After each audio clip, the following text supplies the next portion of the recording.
إن الحمد لله نحمده ونستعينه ونستغفره ونعوذ بالله من شرور أنفسنا ومن سيئات أعمالنا من يهده الله فلا مضل له ومن يضلل فلا هادي له وأشهد أن لا إله إلا الله وحده لا شريك له وأشهد أن محمدا عبده ورسوله أما بعد فإن خير الحديث كتاب الله وخير الهدي هدي محمد صلى الله عليه وسلم وشر الأمور محدثاتها وكل محدثة بدعة وكل بدعة ضلالة وكل ضلالة في النار. رب اشرح لي صدري ويسر لي أمري واحلل عقدة من لساني يفقهوا قولي رب أعوذ بك من همزات الشياطين وأعوذ بك رب أن يحضرون. أعوذ بالله السميع العليم من الشيطان الرجيم ولتكن منكم أمة يدعون إلى الخير ويأمرون بالمعروف وينهون عن المنكر وأولئك هم المفلحون. اللہ رب العزت کا ہم مسلمان پر بہت ہی بڑا احسان ہے. اس کی ہم پر اتنی نعمتیں ہیں کہ اگر اس کی نعمتوں کو انعامات کو شمار کرنا شروع کیا جائے تو یہ کسی کے بس کی بات نہیں. حتیٰ کہ قرآن کریم میں خود اللہ تعالیٰ نے 2 مقامات پر ارشاد فرمایا ہے وَإِن تَعُدُّوا نِعْمَتَ اللَّهِ لَا تُحْصُوهَا کہ اگر تم اللہ کی نعمتوں کو گننا بھی چاہو تو گن نہیں سکتے. اس کی ان بے شمار نعمتوں میں سے ایک نعمت یہ ہے کہ اس نے ہمیں انسان بنایا. اس مخلوق میں سے ہمیں دنیا میں بھیجا جس کے بارے میں اس نے خود ارشاد فرمایا وَلَقَدْ كَرَّمْنَا بَنِي آدم ہم نے بنی آدم کو عزت و تکریم سے نوازا. اور اس کے انہی ہی نعمات میں سے ایک بہت بڑا انعام یہ ہے کہ اس نے ہمیں مسلمان بنایا. حضرت محمد رسول اللہ صلی اللہ علیہ وسلم کا امتی بنایا اور ہمیں دین اسلام عطا کیا. وہ دین جس دین کے بارے میں اللہ رب العزت نے سورہ مائدہ کی آیت 3 میں ارشاد فرمایا الیوم اکملت لکم دینکم واتممت علیکم نعمتی ورضیت لکم الاسلام دینا کہ آج میں نے تم پر تمہارا دین مکمل کر دیا ہے اور اپنی نعمت کا اتمام کر دیا ہے اور تمہارے لیے دین اسلام کو پسند کر لیا ہے. اللہ رب العزت کا ہمارے لیے پسندیدہ دین دین اسلام ہے جو کہ کامل و مکمل ہے جس میں کسی قسم کی کوئی کمی کوتاہی نہیں ہے. اور نبیوں میں سے تمام انبیاء اور رسل کے امام حضرت محمد رسول اللہ صلی اللہ علیہ وسلم ہمارے نبی ہیں. غرض یہ کہ اگر یہ کہا جائے کہ دنیا میں جو بھی کوئی اعلیٰ ترین چیز ہے اللہ رب العزت نے ہمیں اس سے نواز دیا ہے. خطبہ میں عموماً ہم سنتے ہیں فَإِنَّ خَيْرَ الْحَدِيثِ کتاب اللہ بہترین بات اللہ کی کتاب ہے یعنی قرآن کریم وہ ہمارا. وَخَيْرَ الْهَدِيِ هَدِيُ محمد صلی اللہ علیہ وسلم اگر کوئی بہترین طریقہ ہے تو وہ محمد صلی اللہ علیہ وسلم کا طریقہ وہ بھی ہمارا. اور اللہ رب العزت نے امتوں میں سے جس امت کو سب سے بہترین امت قرار دیا وہ بھی ہماری امت اسلامیہ. سورہ آل عمران کی آیت نمبر 110 میں اللہ رب العزت نے ارشاد فرمایا کنتم خیر امت اخرجت للناس تأمرون بالمعروف وتنہون عن المنکر وتؤمنون باللہ. تم بہترین امت ہو. تم لوگوں کو نیکی کا حکم دیتے ہو برائیوں سے روکتے ہو اور اللہ کی ذات پر تم ایمان رکھتے ہو. نیکیوں کا حکم دیتے ہو برائیوں سے روکتے ہو. اصل یہ ہمارا موضوع ہے کیونکہ دعوت اللہ کیا ہے. دعوت اللہ کے اگر کہا جائے نا دعوت یا الدعوہ جو عربی میں لفظ ہے الدعوہ اللہ. الدعوہ کا معنی ہے طلب ندا یا پکار یا بلانا. اسی طرح سوال کرنا دعا مانگنا. اور انہی معنوں میں سے ایک معنی ہے دعوت کا اکل و شرب کی دعوت دینا کھانے پینے کی دعوت. ہمیں کوئی اور معنی یاد ہو نہ ہو، یہ معنی ہمیں سب کو معلوم ہے، بلکہ اتنا ہی نہیں، ہمیں تو اس کے ساتھ حدیث بھی یاد ہے کہ للمسلم علی المسلم ست، مسلمان کے مسلمان پر 6 حقوق ہیں، ان میں سے ایک حق یہ ہے کہ جب کوئی کھانے کی دعوت دے تو اس کی دعوت کو قبول کرنا چاہیے۔ غرض یہ کہ یہ مختلف معنوں میں قرآن کریم میں اور نبی اکرم صلی اللہ علیہ وسلم کی احادیث میں یہ لفظ مختلف معنوں میں آیا لغوی طور پر، لیکن جہاں تک موضوع ہے اصطلاحی معنی، یہ اصطلاحاً یہ دعوت اللہ کیا ہے، تو اس سے مراد یہ ہے کہ ہم دعوت و تبلیغ، دعوت و ارشاد، یا یوں سمجھیں کہ ترویج و اشاعت دین اسلام جو ہے یہ ہے دعوت اللہ۔ اہل علم نے اس لفظ کی مختلف تعریفیں بیان کی ہیں کہ یہ دعوت اللہ کیا ہے۔ ان میں سے شیخ الاسلام امام ابن تیمیہ رحمۃ اللہ علیہ نے بڑی مختصر اور بڑی جامع تعریف بیان کی ہے۔ وہ کہتے ہیں الدعوہ الی اللہ ہی الدعوہ الی الایمان بہ، اللہ کی طرف دعوت دینا کیا ہے؟ اللہ رب العزت پر ایمان لانے کی دعوت دینا، وَبِمَا جَاءَتْ بِهِ رُسُلُهُ، اور ان شریعتی احکام کی طرف دعوت دینا جو کہ اس کے رسول لائے، وَبِتَصْدِيقِهِمْ فِي مَا أَخْبَرُوا، اور انبیاء نے، رسولوں نے جو خبریں دیں ان کی تصدیق کرنے کی طرف دعوت دینا، وَطَاعَتِهِمْ فِي مَا أَمَرُوا، اور جن چیزوں کا انہوں نے حکم دیا اس کی اطاعت کرنے کی طرف لوگوں کو بلانا۔ یہ ہے دعوت اللہ، یہ ہے دعوت و تبلیغ۔ اور اشاعت اسلام کے سلسلہ میں جو بھی کوششیں ہیں وہ ساری کی ساری دعوت کے ضمن میں آ جاتی ہیں۔ اب رہا مسئلہ کہ یہ دعوت اللہ یا دعوت و تبلیغ یہ حکمن کیا ہے،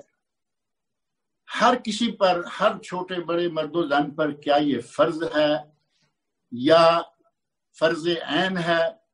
فرض کفایہ ہے، سنت مؤکدہ ہے، اس کی حیثیت کیا ہے؟ تو اس سلسلہ میں جب ہم قرآن کریم کی اسی آیت کو دیکھتے ہیں جو میں نے ابھی آپ کے سامنے پڑھی ہے، وَلْتَكُمْ مِنْكُمْ أُمَّةٌ يَدْعُونَ إِلَى الْخَيْرِ وَيَأْمُرُونَ بِالْمَعْرُوفِ، تم میں سے ایک جماعت ایسی ہونی چاہیے جو خیر کی طرف دعوت دے، نیکی کا حکم دے، برائیوں سے لوگوں کو روکے، وَأُولَئِكَ هُمُ الْمُفْلِحُونَ، اور یہی لوگ ہیں جو کہ فلاح پانے والے ہیں۔ اس آیت کے الفاظ ہمیں یہ بتاتے ہیں کہ یقیناً ہر مسلمان اس پر یہ اسی انداز سے واجب نہیں ہوتا جس طرح کے اہل علم علماء کی جماعت پر یہ واجب ہے، کیونکہ اللہ رب العزت نے وَلْتَكُمْ مِنْكُمْ أُمَّةٌ، تم میں سے ایک گروہ، تم میں سے ایک جماعت ایسی ہونی چاہیے جو امر بالمعروف نہی عن المنکر کا، دعوت اللہ کا کام کرے۔ تو اس کا معنی یہ ہوا کہ جو لوگ جتنی صلاحیت رکھتے ہیں، جو لوگ جتنی اہلیت رکھتے ہیں، یا جن کو جتنا بھی حق حاصل ہے، وہ اس کے حساب سے ہر کوئی حسب استطاعت اس کا فریضہ بنتا ہے، اس کے لیے ضروری بنتا ہے کہ وہ دعوت اللہ، دعوت و تبلیغ کے میدان میں نکلے اور کام کرے۔ علماء کرام ہیں، اللہ رب العزت نے انہیں علم سے نوازا ہے، ان کے لیے یہ ذمہ داری بہت ہی بھاری اور فرض عین کے کھاتے میں آتی ہے۔ اور کچھ لوگ ہیں جن کے لیے یہ فرض عین نہیں ہے، کیونکہ ان کے علاقے میں، ان کے ملک میں، ان کے شہر میں دوسرے لوگ جو کام کر رہے ہیں، ان کی وجہ سے ان کے لیے فرض عین کی بجائے فرض کفایہ ہو جاتا ہے کہ دوسرے لوگ دعوت کے میدان میں، تبلیغ کے میدان میں کام کر رہے ہیں تو وہ کافی ہیں، جس سے جتنی توفیق ہو وہ دعوت میں حصہ ڈالیں۔ اب یہ دعوت فرض ہے، فرض عین کن کے لیے؟ مثلا جس کے ہاتھ میں طاقت ہے، یعنی عمرا حکام ہو گئے، اور جس کے پاس علم ہے، علماء کرام کی، فقہا کی جماعت، ان کے لیے فرض عین، اور پھر ان میں سے آگے نکلیں گے تو عوام الناس آئیں گے، ان کے لیے یہ فرض عین نہیں۔ لیکن نبی اکرم صلی اللہ علیہ وسلم کا ایک ارشاد ہے، اگر اسے سامنے رکھا جائے تو پتہ چلتا ہے کہ یہ ذمہ داری ادا کرنا، تبلیغ کرنا، نیکی کا حکم دینا، برائیوں سے لوگوں کو روکنا، یہ ہر کسی کے لیے ضروری امر ہے. جیسا کہ صحیح مسلم میں ایک حدیث موجود ہے جو کہ نسائی، ابن ماجہ، صحیح ابن حبان اور شرح سنہ بغوی میں بھی ہے. اس میں نبی صلی اللہ علیہ وسلم ارشاد فرماتے ہیں من رآ منکم منکرا فلیغیرہ بیدہ، تم میں سے جو شخص کوئی برائی ہوتے ہوئے دیکھے تو وہ اپنی قوت بازو سے روکے. دعوت کا امر بالمعروف نہی عن المنکر کا فریضہ جو ہے اس کے لیے پہلا درجہ جو ہے وہ یہ ہے کہ برائی کو اپنی قوت بازو سے روکا جائے. اور ظاہر ہے کہ ہر کسی کے پاس قوت بازو اتنی نہیں ہوتی کہ وہ پورے ماحول میں، پورے معاشرے میں، پورے ملک میں یہ کام کرے، لیکن کچھ لوگ ایسے یقیناً ہیں، وہی حکام ہیں، عمراء ہیں، یا کسی بھی ادارے کے جو سربراہ ہیں، ان کے ہاتھ میں یہ طاقت، ان کے پاس یہ طاقت ہوتی ہے کہ وہ اپنی طاقت استعمال کریں. ان کے لیے قوت بازو سے من رآ منکم منکرا فلیغیرہ بیدہ، جو برائی کو دیکھے وہ اسے اپنے ہاتھ سے روکے، منع کرے.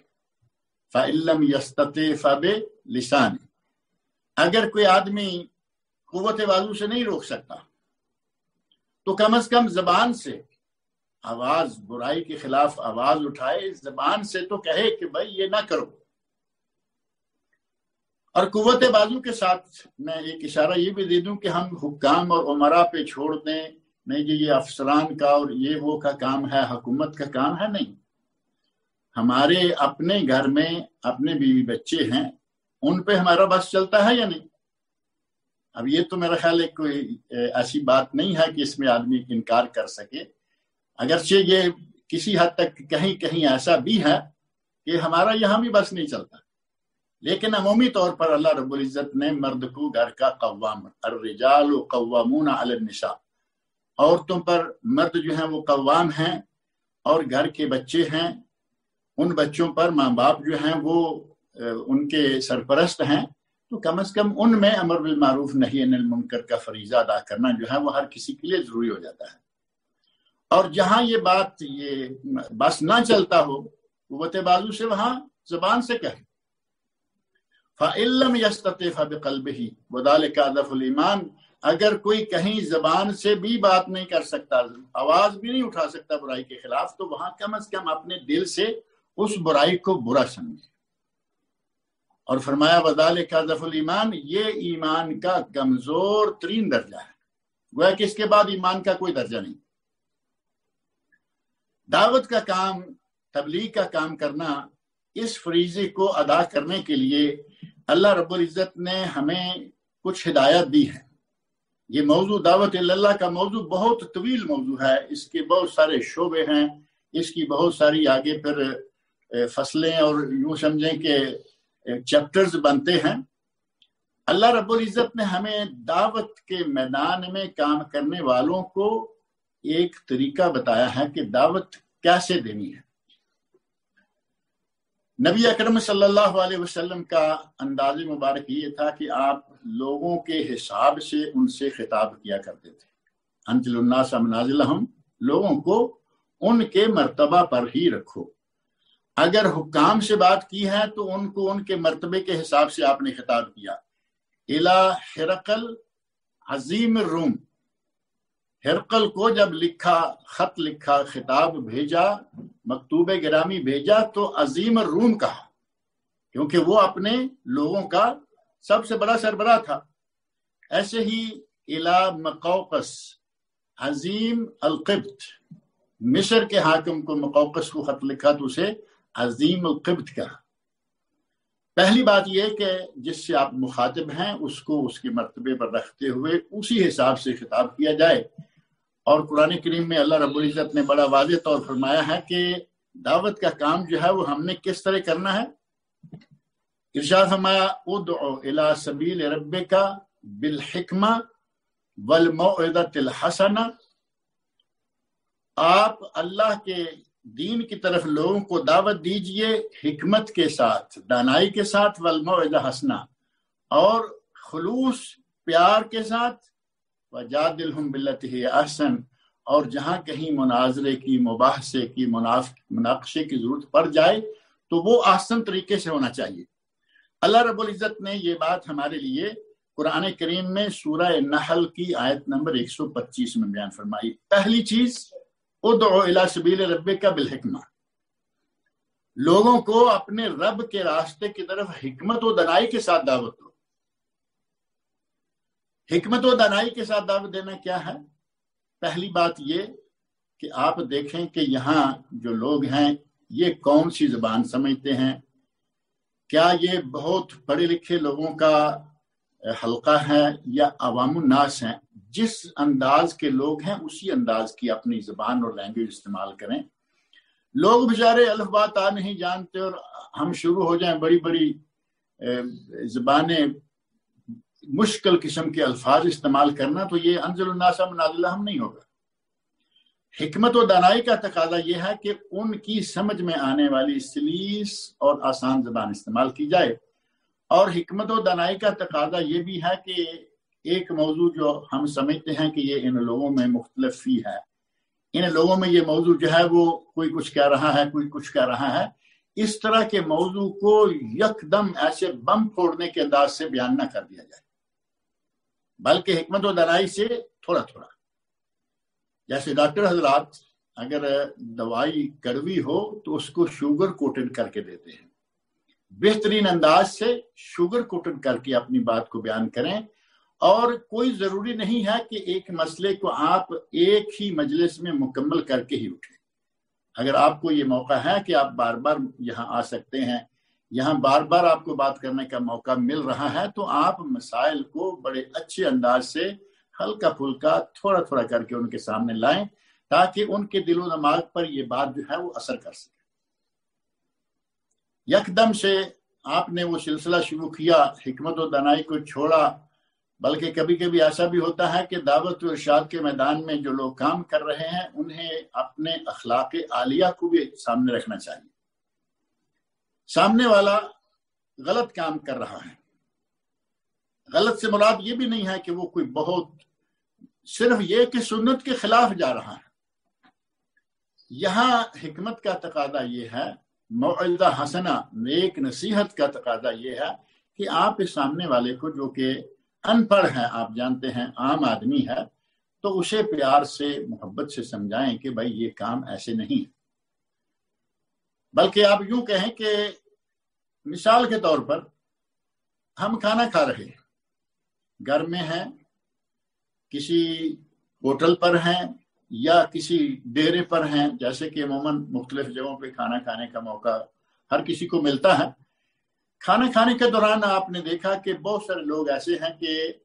لا علمی میں، اور کچھ لوگ ایسے ہیں کہ وہ لا علمی نہیں بلکہ لاپرواہی میں اپنے بائیں ہاتھ سے، خاص طور پر پانی، کھانے پینے کا تو معروف ہے نا کہ آج کل جو چھری کانٹے والی پارٹی ہے، چھری دائیں میں، کانٹا بائیں میں، کاٹتے ہیں دائیں سے، کاٹتے ہیں بائیں سے، لیکن اگر وہ ماحول نہیں، بالکل سادہ سا ماحول ہے، تب بھی عموماً بائیں ہاتھ سے پانی پینا شروع کریں۔ اب یہاں حکمت کیا چاہتی ہے؟ اس آدمی کو بڑے اچھے انداز سے، بڑے پیار کے ساتھ نصیحت کریں کہ بھائی ہم مسلمان ہیں، نبی اکرم صلی اللہ علیہ وسلم کی سنت یہ ہے کہ دائیں ہاتھ سے پئیں، اور ساتھ ہی پیار کے ساتھ، محبت کے ساتھ اسے یہ بھی سمجھائیں کہ نبی اکرم صلی اللہ علیہ وسلم نے ارشاد فرمایا ہے فَإِنَّ الشَّيْطَانَ يَأْكُلُ بِشِمَالِهِ وَيَشْرَبُ بِشِمَالِهِ، شیطان الٹے ہاتھ سے، شیطان بائیں ہاتھ سے کھاتا اور پیتا ہے۔ اب شیطان کا بائیں ہاتھ سے کھانا پینا جب آپ اس آدمی کو اچھے طریقے سے سمجھائیں گے تو بات بھی سمجھ جائے گا اور انشاءاللہ اس پر عمل بھی کرے گا، بلکہ آپ کا شکر گزار بھی ہوگا۔ اور اگر حکمت کو چھوڑ کر آپ نے یہاں دھونس بازی سے کام لیا، ڈنڈے کے زور سے بات کرنا چاہی کہ بھائی تم کیسے مسلمان ہو، تمہیں یہ معلوم نہیں ہے کہ پانی کیسے پینا ہے، کیسے نہیں پینا ہے، تو اس کا نتیجہ کیا ہوگا؟ وہ کہے گا تم اپنا اسلام اپنے پاس رکھو، اپنی سنتیں تم اپنے پاس رکھو، ہمیں چھوڑو۔ محض حکمت و دانائی چھوڑ کر اس موقع اور محل کے مناسب طریقے سے بات نہ کرنے کی وجہ سے ایک آدمی کو آپ نے متنفر کر دیا۔ اللہ رب العزت فرما رہے ہیں ادعو الی سبیل ربک بالحکمہ والموعظہ الحسنہ وجادلہم باللتی ہی احسن۔ اب یہ تو ہر کسی کے لیے نہیں ہوتا، یہ تو ظاہر ہے کہ کہیں علماء کے ساتھ آپ کو بات کرنے کی ضرورت پیش آ جاتی ہے، سامنے والا کسی صحیح نظریے کی بجائے غلط لائن پہ چڑھا ہوا ہے، پٹری سے اترا ہوا ہے، اس کے ساتھ مناظرے کی مناقشے کی ضرورت پڑے تو یہ وہاں جا کے آئے گا کہ اس کے ساتھ اچھے طریقے سے بہتر انداز سے مناظرہ کریں۔ لیکن جہاں تک عوام الناس کی بات ہے وہاں آپ کو حکمت و دانائی اور معاملے کو بہتر انداز سے تھوڑا تھوڑا کر اپنے ایک تجربے کا ذکر میں یہاں کر دوں، شاید کسی کے لیے فائدہ مند ثابت ہو جائے انشاءاللہ۔ ایک موضوع ہمارے یہاں پاک و ہند میں خاص طور پر موضوع جو ہے نا نبی اکرم صلی اللہ علیہ وسلم کی حیات طیبہ،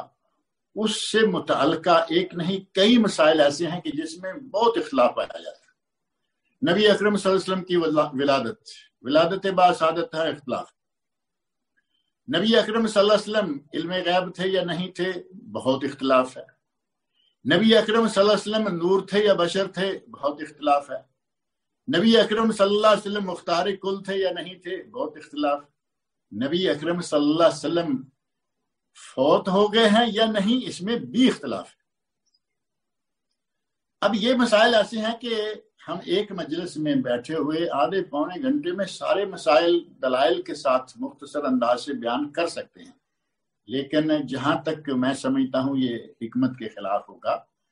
کہ آپ وہ مسائل جن کے لیے لوگ بہت پریشان ہیں ان کو ایک تھوڑے سے وقت میں لپیٹ کے ان کے سامنے ڈال کے نکل جائیں تو جو صحیح معنوں میں کارگر ہونا چاہیے تھا آپ کا درس، آپ کا واعظ، وہ کارگر نہیں ہوگا۔ اس کو آپ تھوڑا تھوڑا کر کے کسی دن کوئی مسئلہ، کسی دن کوئی مسئلہ، اس انداز کو اختیار کریں تو انشاءاللہ لوگ مسائل کو سمجھیں گے اور آپ کو اپنے موضوع کو تیار کرنے کا مناسب موقع بھی ساتھ ساتھ ملتا رہے گا۔ میں جو اپنے تجربے کی بات بتانا چاہ رہا ہوں یہی کہ مجھے اللہ رب العزت نے موقع دیا کہ میں ریڈیو ام القوین سے روزانہ درس دیا کرتا تھا۔ میرے ذہن میں یہ بات آئی کہ نبی اکرم صلی اللہ علیہ وسلم کی حیات طیبہ سے متعلقہ یہی مسائل جو ہیں یہ بہت مختلف ہی ہیں اور ان کو بیان کرنا چاہیے، جو حقیقت ہے وہ لوگوں کے سامنے رکھنی چاہیے۔ تو اس کے لیے میں نے الحمدللہ نبی اکرم صلی اللہ علیہ وسلم کی سیرت طیبہ، آپ کی ولادت باسعادت، بلکہ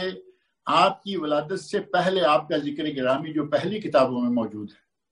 وہاں سے بات شروع کی، شجرہ نسب بیان کیا اور شجرہ نسب بیان کرتے ہی چھوٹا سا ٹچ لیا کہ بھائی اب دیکھو جس کے باپ دادے پردادے، جس کی بیویاں، جس کے بچے، جس کے چچے، جس کی پھوپھیاں، اب ہم کہیں کہ یہ بشر نہیں ہے تو یہ بات جو ہے وہ سمجھ میں نہیں آتی۔ آرام کے ساتھ الحمدللہ آگے مسئلہ آیا نور بشر کا،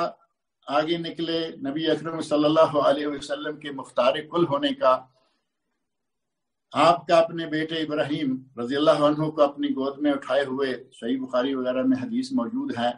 آپ کا یہ کہنا کہ اے ابراہیم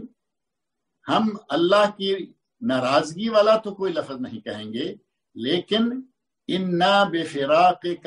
یا ابراہیم لمحزونون، اے ابراہیم ہم تیرے فراق پر بڑے غمگین ہیں۔ یہاں آ کے تھوڑا سا اشارہ دیا کہ اگر نبی اکرم صلی اللہ علیہ وسلم مختار کل تھے تو بتائیے اپنا بیٹا نہیں بچا سکے، ٹوٹتی ہوئی سانسیں نہیں روک سکے، اور ام المومنین حضرت عائشہ صدیقہ رضی اللہ عنہا پر تہمت لگائی گئی،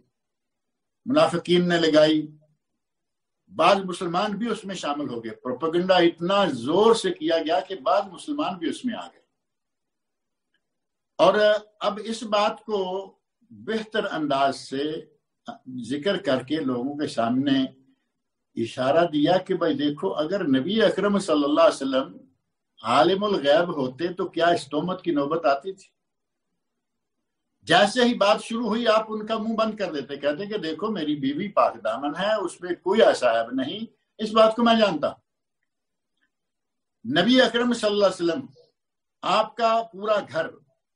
ابو بکر صدیق رضی اللہ عنہ ان کا پورا گھر، بلکہ پوری امت اسلامیہ جو اس وقت تھی پریشان رہے مہینہ بھر، جب تک اللہ رب العزت کی طرف سے اعلان برات نہیں آیا پریشانی جو ہے وہ بحال رہی۔ اب اگر نبی اکرم صلی اللہ علیہ وسلم عالم الغیب ہوتے تو ظاہر ہے کہ یہ معاملہ نہ ہوتا۔ اس طرح نبی اکرم صلی اللہ علیہ وسلم کی وفات کا مسئلہ ہے، نبی اکرم صلی اللہ علیہ وسلم کی قبر مبارک کیسی ہو، آپ کو دفن کہاں کیا، اختلافات وغیرہ جو ہیں وہ ہوتے رہے، حل ہوتا رہا قرآن و سنت کی روشنی میں، اور اچھے طریقے کے ساتھ اگر ان مسائل کو بیان کیا جائے تو یقیناً یہ مسائل جو ہیں وہ لوگوں کے لیے آسان بھی ہوتے ہیں، اور ان کو سمجھنا، ان کو ہضم کرنا لوگوں کے لیے آسان ہو جاتا ہے۔ اور اگر کہیں کہ نہیں، یہ اپنے زور کے ساتھ، اپنی ہمت کے ساتھ لوگوں کو خیر کی طرف دعوت دیں گے تو وہ معاملہ، وہ طریقہ جو ہے وہ صحیح معنوں میں ایک کارگر ثابت نہیں ہوگا، بلکہ دعوت اللہ کے لیے حکمت و دانائی ضروری ہے۔ اور حکمت و دانائی کے علاوہ آدمی کو نرم لہجے سے، بڑے پیار سے، بڑے محبت سے یہ کام کرنا چاہیے۔ نبی اکرم صلی اللہ علیہ وسلم کے بارے میں قرآن کریم میں اللہ رب العزت نے ارشاد فرمایا، سورہ آل عمران آیت 159، فَبِمَا رَحْمَةٍ مِّنَ اللَّهِ لِنْتَ لَهُمْ، اللہ کی رحمت ہے کہ آپ ان لوگوں کے لیے نرم دل ہوگے، وَلَوْ كُنْتَ فَظًّا غَلِيظَ الْقَلْبِ لَانفَضُّوا مِنْ حَوْلِكَ، اگر آپ درست، سخت گیر ہوتے، سخت دل ہوتے تو لوگ آپ کے گرد سے چھٹ جاتے، بھاگ جاتے۔ نبی اکرم صلی اللہ علیہ وسلم ہمارے لیے اسوہ حسنہ ہے۔ قرآن کریم میں اللہ رب العزت نے فرمایا، لَقَدْ كَانَ لَكُمْ فِي رَسُولِ اللَّهِ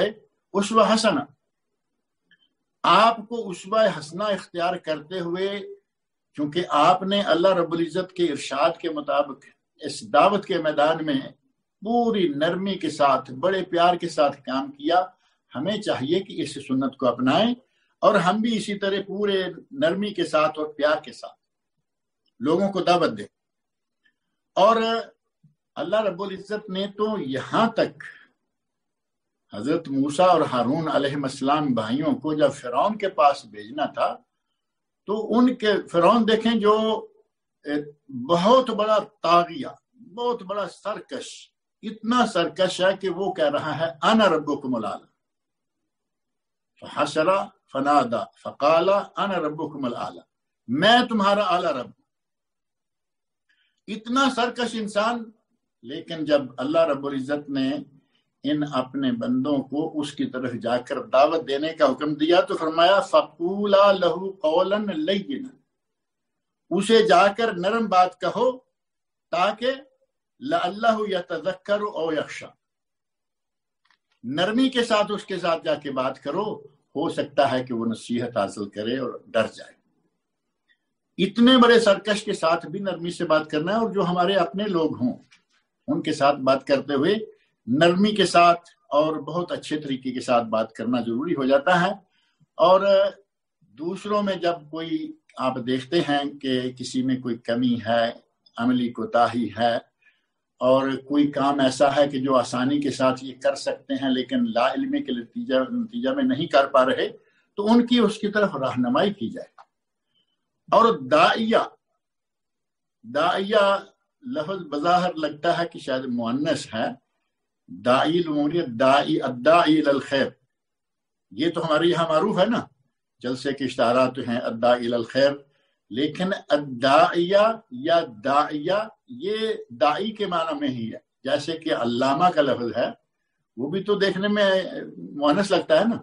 اسی طرح داعیہ ہے۔ داعیہ کو چاہیے کہ وہ لوگوں کے لیے خود نمونہ بھی بنے۔ اگر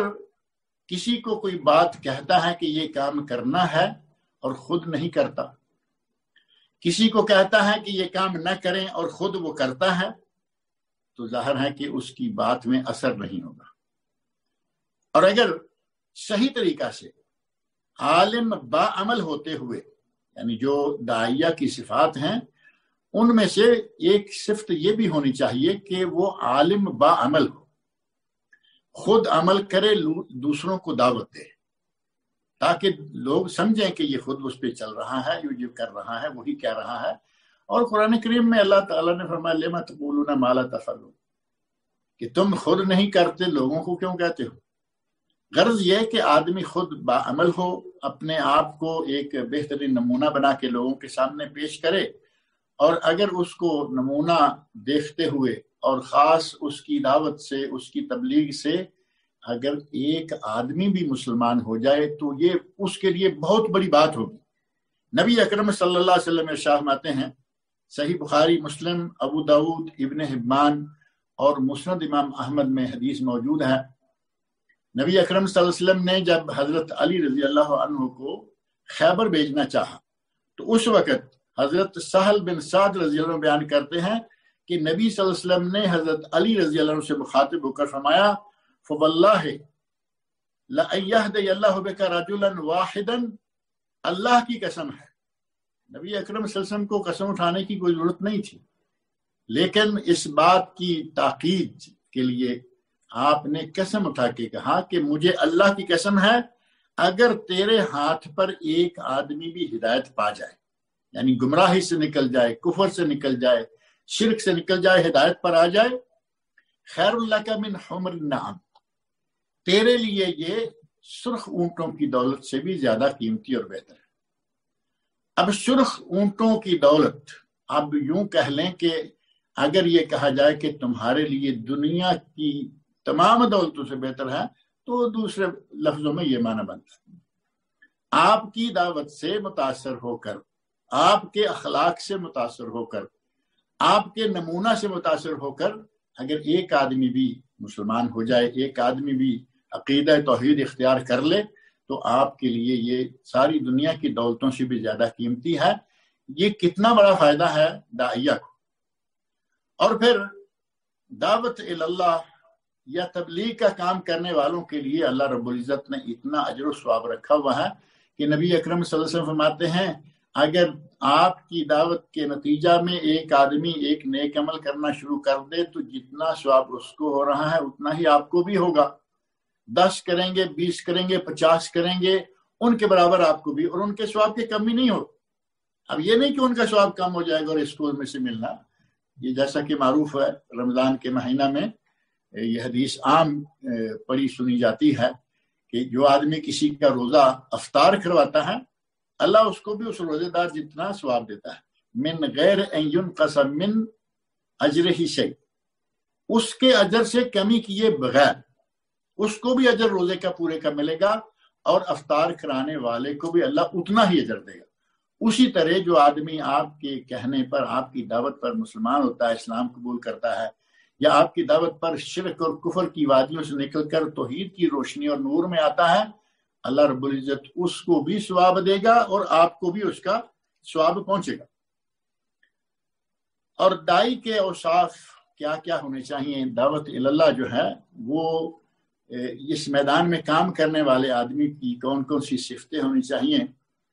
ان میں سے سب سے پہلی اور بنیادی بات یہ ہے کہ وہ آدمی مخلص ہو، اپنے اس میدان میں کام کرنے میں جس جس جگہ جو اس کو کرنا ہے وہ خالصتاً لوجہ اللہ الکریم، اللہ رب العزت کی رضا کے لیے کرے۔ اگر پورے خلوص کے ساتھ، پورے اخلاص کے ساتھ یہ کام سر انجام دے گا تو یہ دنیا میں بھی اس کے لیے سرخ روئی کا باعث ہوگا اور آخرت میں بھی اس کے لیے اجر و ثواب کا ذریعہ بنے گا۔ نبی اکرم صلی اللہ علیہ وسلم کی وہ حدیث بڑی معروف ہے جس میں 3 آدمی غار میں پھنس گئے تھے، انہوں نے اپنے اپنے عمل کو جو انہوں نے لوجہ اللہ سر انجام دیے تھے، اپنے اپنے اعمال کو یاد کیا، اللہ سے دعا مانگی کہ یا اللہ ہمیں یہاں سے نجات عطا فرما، تو اللہ رب العزت نے ان کو نجات دے دی۔ اب وہ واقعہ جو ہے وہ تفصیل ذکر کرنے کا موقع نہیں ہے کیونکہ ہمارا وقت بھی بڑا تھوڑا سا ہے۔ اگر خلوص کے ساتھ، اخلاص کے ساتھ صرف اللہ کی رضا کے لیے کوئی کام کیا جائے تو اس کا دنیا میں بھی فائدہ ہے اور آخرت میں بھی انشاءاللہ فائدہ ہوگا۔ اور اگر لوگوں کی واہ واہ کے لیے، دائی کو یہ ذہن میں رکھنا چاہیے، مبلغ کو، واعظ کو، خطیب کو، مدرس کو یہ بات ذہن میں رکھنی چاہیے کہ یہ کام اللہ کے لیے کرے۔ اگر لوگوں کے لیے کیا تو پھر اس کا انجام، ایک دوسری حدیث جو ہے معروف حدیث ہے، اس میں 3 آدمیوں کا ذکر آیا، سخی مالدار جو پیسہ خرچ کرتا ہے، شہید جو جان دے دیتا ہے،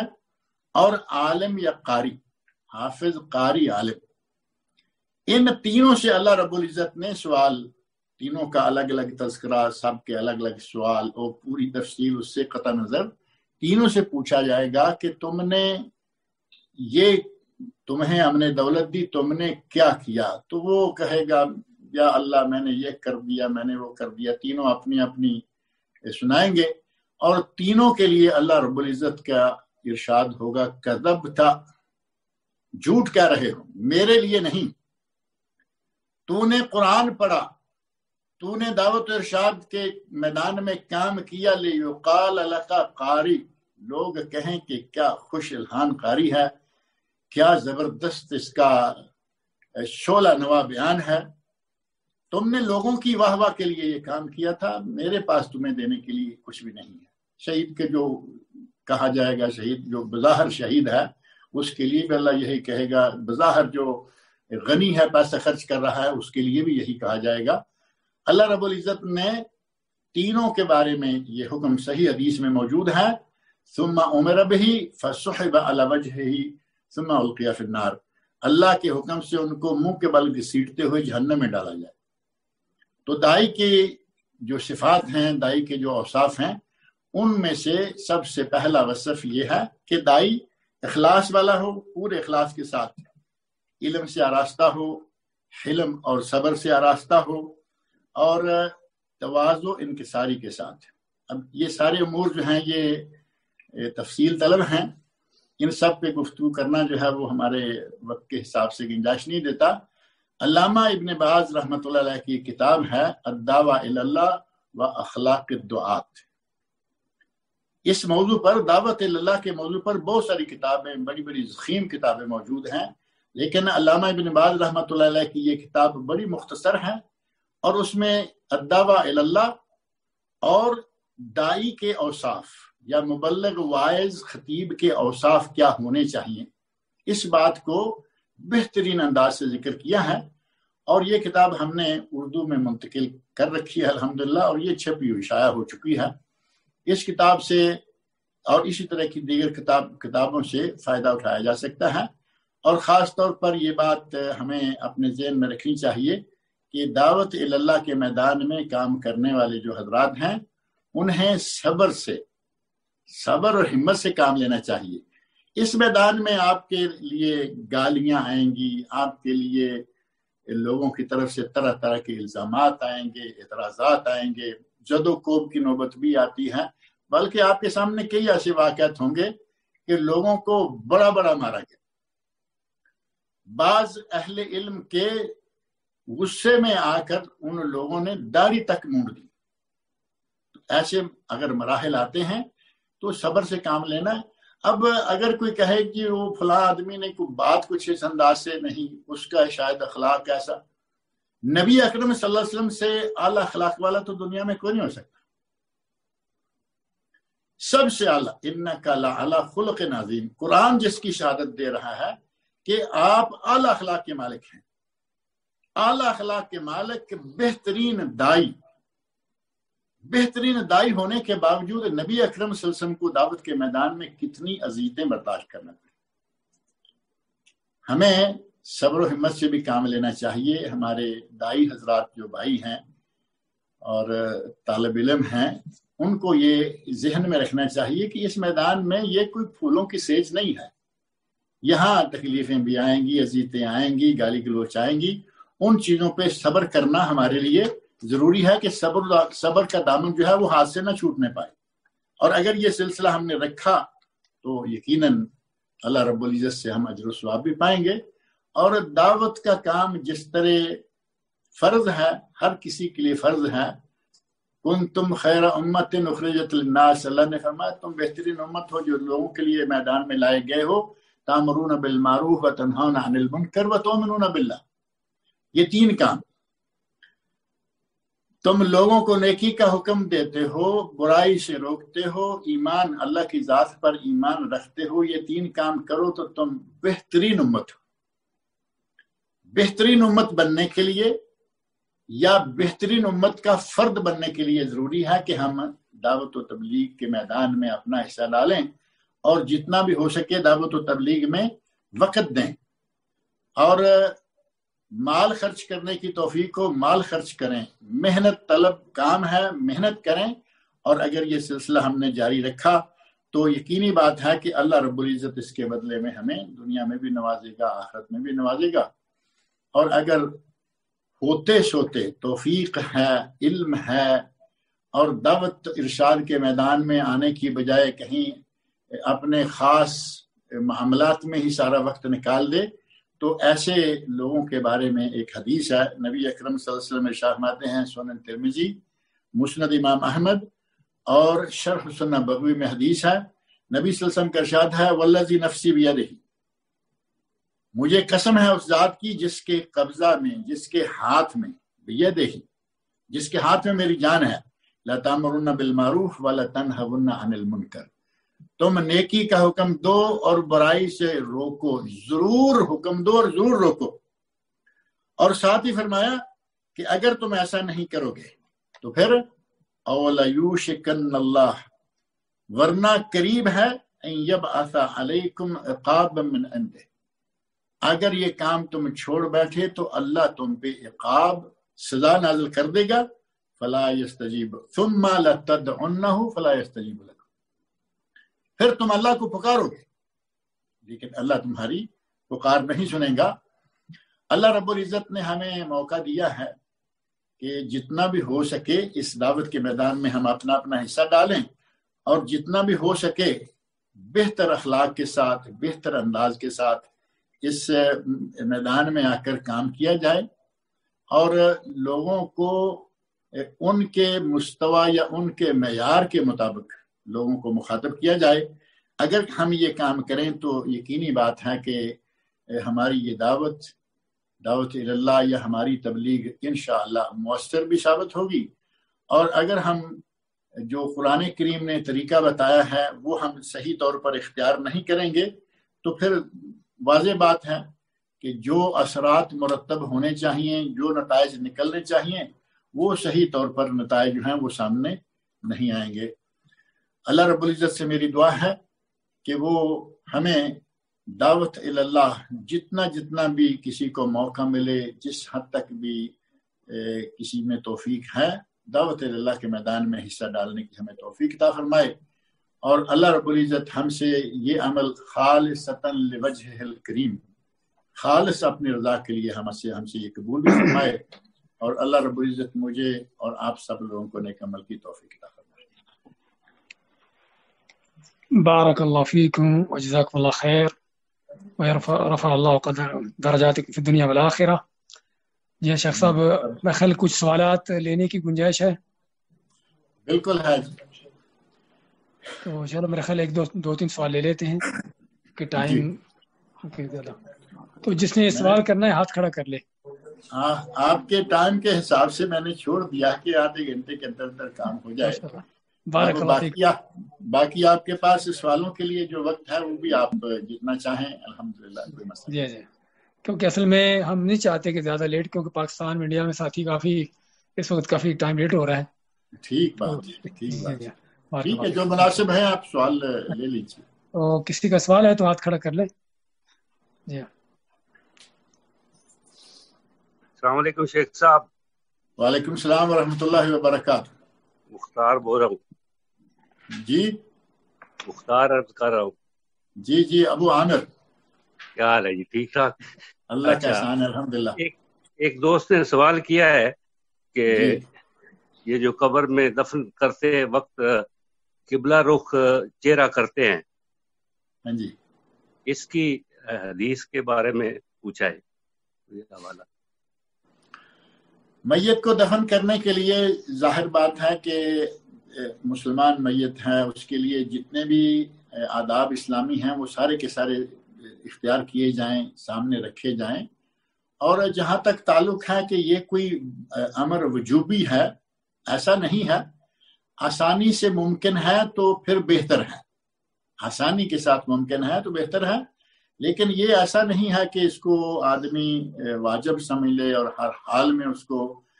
بعض دفعہ ایسا ہوتا ہے کہ میت بیچاری اکڑ گئی ہے، اب اس کا منہ سوائے اس کے کہ آسمان کی طرف رہے دوسری طرف جاتا ہی نہیں، ایسی شکل میں کیا